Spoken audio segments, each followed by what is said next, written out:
quiet, isn't he? Fenner, how did you... You told him I was here tonight.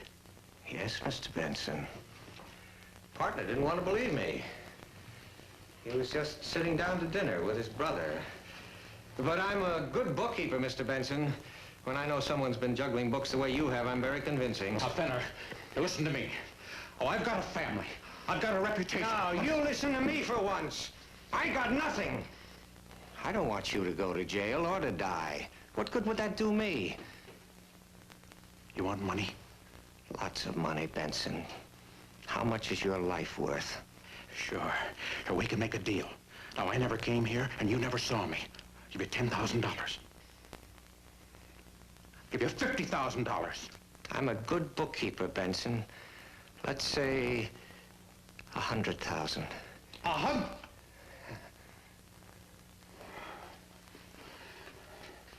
You know I can't bargain. Wait. You said my partner was with his brother when you called him. When they find out about this, the police will want to talk to you. Let him talk. No, I don't like it. You'll have to get out of town right away. Not until I get that money. You know I can't raise that much cash tonight. Wait. I'll send it to San Francisco by wire tomorrow night. Why San Francisco? Because boats and planes leave the country from San Francisco, and that's what I want you to do. Anyway, I've got a friend there who'll help me. Oh, that's that lady you visit on those business trips, huh? That doesn't concern you. Now, I'll send her the money, and she'll contact you. Have you ever been to San Francisco? I've never been anywhere. Oh, good. Now, you won't want to register at a hotel. Why don't I go right straight to her place? No, I don't think so. There's a nightclub called Dante's Inferno. Go there and wait for her call. 10 o'clock tomorrow night. Dante's Inferno. 10 o'clock tomorrow night. Thank you, Mr. Benson.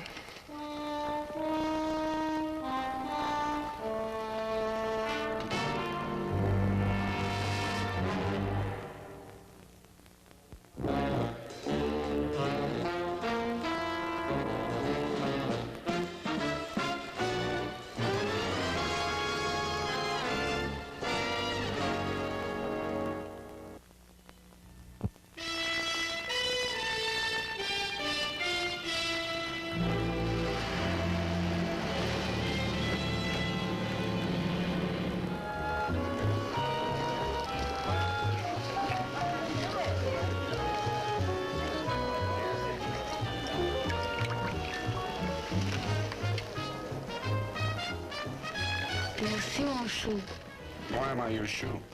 Oh, it is only a term of affection. It means my little cabbage. I'd rather be your little shoe.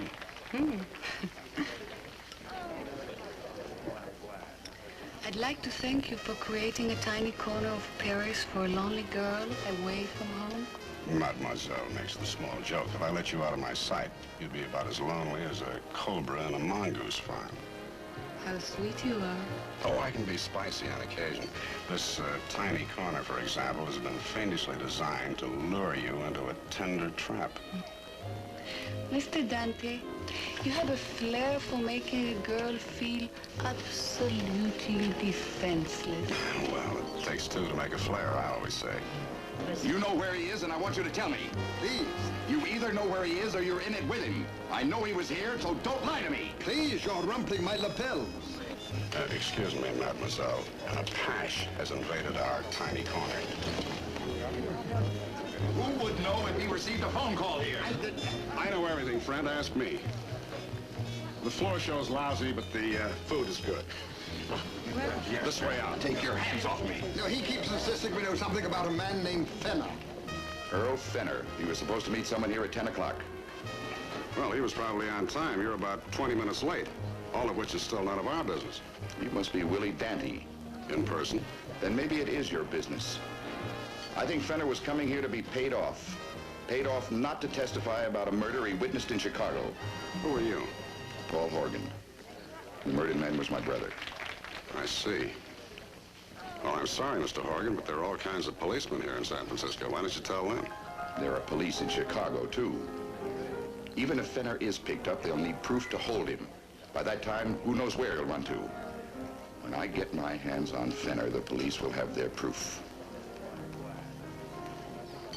Did you intend to use that gun in here? What makes you think that Fenner was going to come into my club? It says Dante's Inferno, 10 o'clock. I found it in Fenner's apartment this afternoon. He had taken a plane for San Francisco. I took the next plane I could get. Well, you can see for yourself that he's not here, so I'll wait. Outside if necessary. this is the kind of publicity we need, like a hole in the head. We'll be in my office, okay? Okay.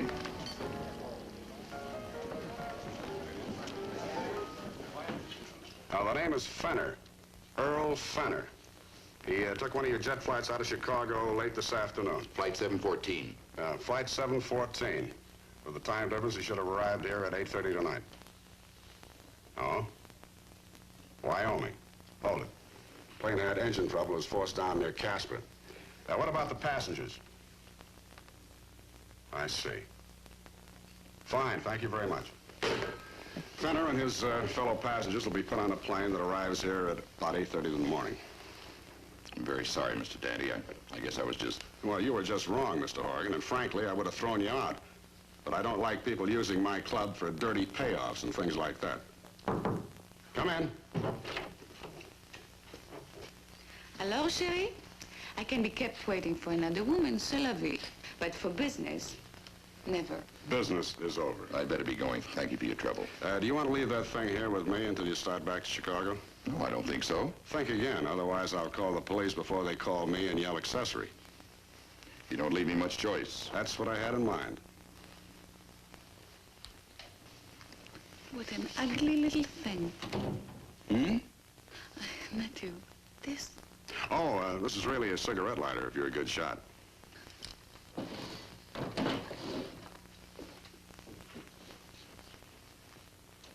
Are you there? You tell me. I wish you could speak French. I thought that was what I was doing. Oh, no. Oh, suspense can be charming, but this is ridiculous. You're fired. What is it? A telephone call asking me to page a Mr. Earl Fenner. Oh, the guy our erstwhile friend was looking for. Yes, the name is indelibly bruised into my memory. Well, what do I say? Not now, not yet, or not what? I don't like this place being used as a spittoon for any crummy deal. I must apologize, mademoiselle, for bursting in. I don't usually intrude. I was brought up in Europe. You must have left as a very young boy. Well, let's find out who and how. Attention 3. Hello? Yes, this is Earl Fenner. Mm-hmm. Marina Boulevard. Apartment 12. Do you have the money? Hello? Hello? A woman. She's expecting me as Earl Fenner, of course, in half an hour. Poor woman. I've been expecting you as Willie Dante all night. We could send the police. Well, as soon as she saw the uniform, she'd clam up and try her crooked game someplace else. If I forget the whole thing, then I'm just letting it happen. But on the other hand, if she thought you were Fenner, she might give you some information that you could pass on to the police. Any way you slice it, it looks like I'm elected. So you're going to go tonight to see that woman? Well, I don't want to, mademoiselle, but if I don't, and the morning paper tells me that somebody's been hurt and maybe I could have stopped it, then I'm going to feel pretty unwashed. Mademoiselle, wait! Well, cheer up. You never know what might be waiting for you on Marina Boulevard, apartment 12.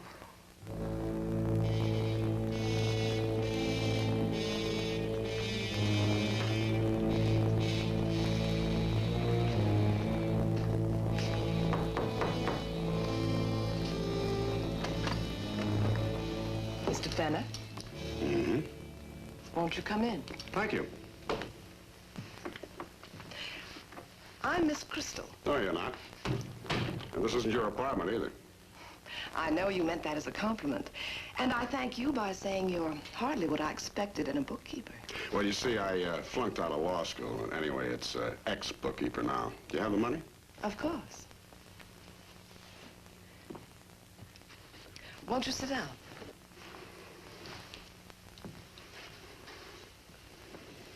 The money? I can't give you the money until you get on the ship. And the ship doesn't leave until 6 o'clock tomorrow morning. Uh-huh, and it's just a little after 11 right now. You can read a book or take a nap. Or maybe you'd like some coffee. Thank you. Which ship and where is it going? Does that matter? In other words, I'm not going to find out until 6 o'clock in the morning. I have my instructions. But I don't have instructions to cover the time that you and I will spend together. You're going far away, and we may never see each other again. So I see no reason why we shouldn't be pleasant to one another. Well, there's your friend in Chicago. Mr. Benson's a very generous man. But he's hardly an attractive one. The night is young, Mr. Fenner. Did you know why Benson's giving me this money? You were very clever. You were in the right place at the right time, and you practically managed to have him kill his partner, didn't you? So you could catch him in the act. And none of this bothers you? Oh, we read about it in the newspapers every day. But we seldom get a chance to benefit from them, do we? No, my cold-blooded friend, we don't. And you're not going to this time either. My name is not Fenner, it's Dante. What do you mean? What is this? This is what is commonly known as it. Your gentleman caller from Chicago took a bum plane. He won't be in until morning. At which time, you and the police will be there to welcome him with open handcuffs. Oh, you fool. You stupid fool. Oh, come now, honey. Don't go away, Matt. Coffee. It's a slow poison. The more you struggle, the faster it works.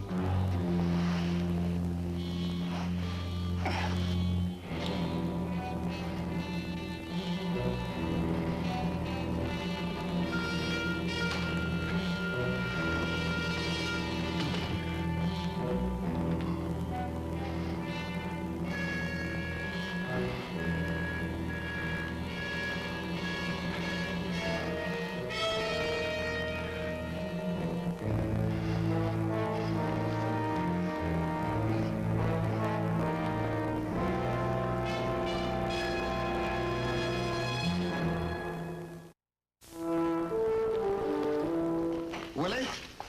I told you I heard him in here. I thought I told you two to wait outside. But, Miss Nightingale, there's a terrible draft in that corridor. How you doing, Willie? Well, let's just say that I know how a pair of pants feel when they're being held upside down to shake out the pockets. The doctor will be with you as soon as he's finished in surgery. Nurse dear, how about my clothes? After the doctor, Brownie. Ta-ta. Women in white. Brown's not so good either. Okay, Smitty and Jonesy, tell me the true story of my death. Well, you called and gargled something into the phone. Fortunately, I knew the address. We broke several traffic rules and found you writhing on the floor. We thought we'd take you to a private hospital and keep this thing quiet. Wait a minute. She said morning. What time is it? 7:30. 7:30? Fenner's due in at 8:30.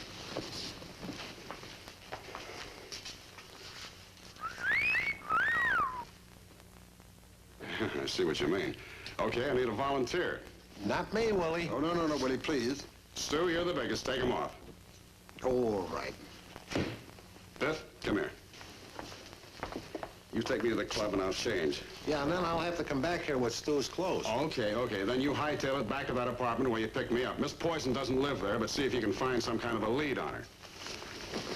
We weren't allowed to mention her name, but I had an aunt who did this on the stage.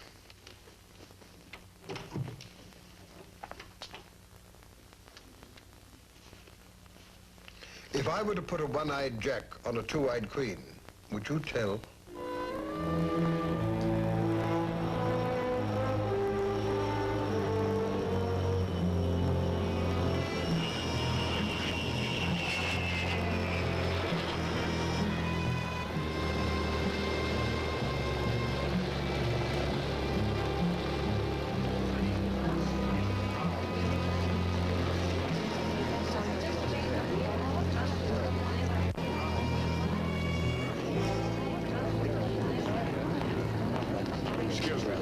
Excuse me.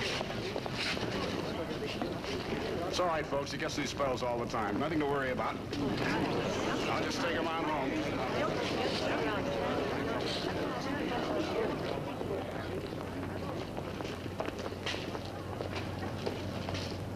Did he find you or vice versa? I saw him get off the plane. One of the girls in the message counter was there with a note for him. I went for him, but he had a gun. I didn't. Well, it's just as well. Otherwise, we'd have had a lot of bullet-riddled bystanders. He forced me ahead of him into the crowd, then. Yeah. Of course, the note came from my fair crystal lady. Who? The dame who pays with poison. Well, never mind the details. The point is that your witness is on his way to being killed, and we don't know where. You say a girl delivered the message? There.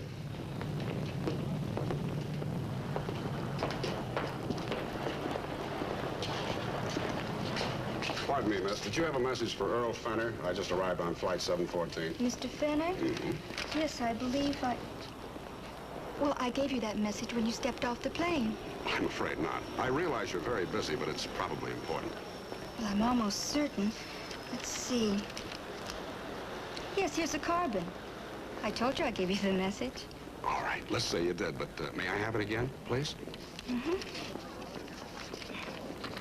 Thank you. Tuxedo 50710. Is that all? We deliver the messages, sir. We don't write them. Touché.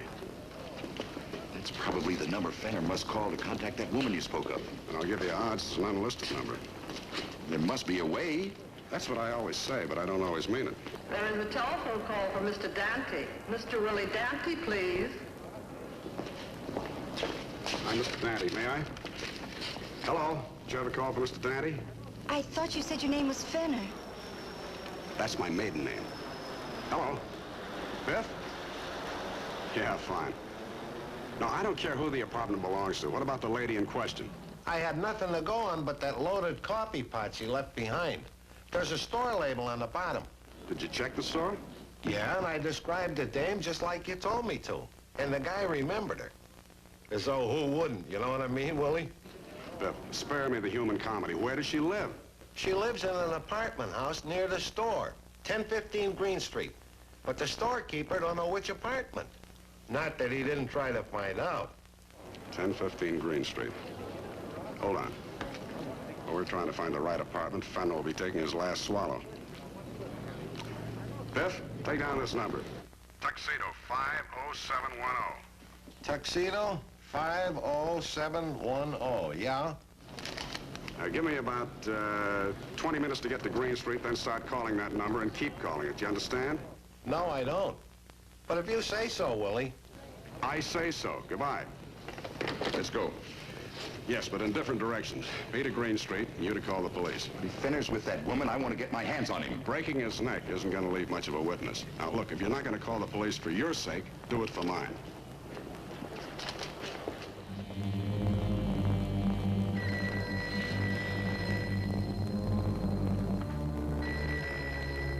Hello? I've told you before you have the wrong number. Now, will you please stop calling?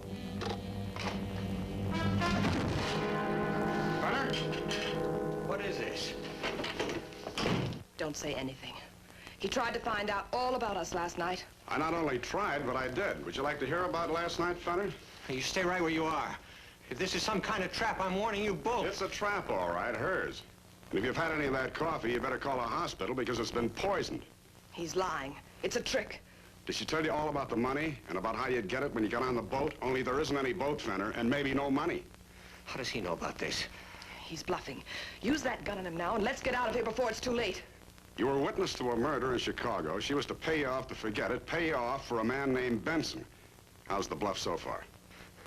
I don't know what this is about, but I'm not going to let you stop me now, either of you. She stalled you on the money. Why don't you ask her to have a little coffee? Don't let him. Shut up. She was drinking coffee. But the coffee was already poured when you got here, wasn't it? Yours? Cheers. Take it. Can't you see he's stalling?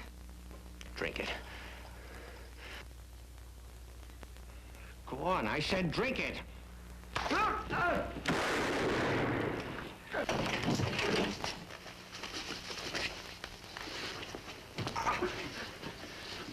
How is he? He'll live to testify against Mr. Benson. I thought you were going to call the police. Sorry.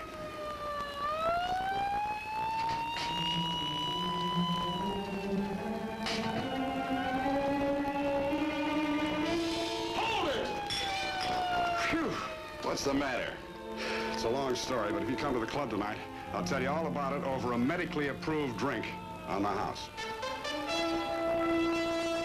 You know how your period can...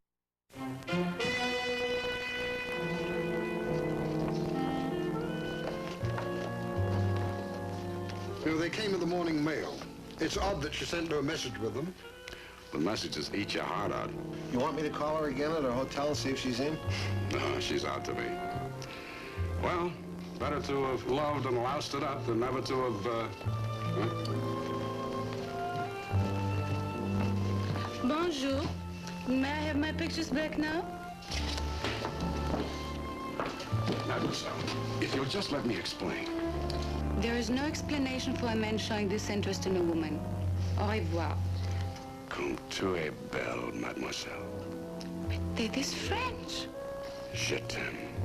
Je t'adore. That is a lie. You do not love me at all. But it is charming.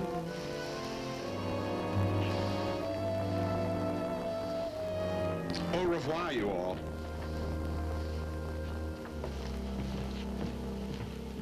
Wow, I didn't know Willie could talk French. It was once written that necessity is a mother, or something.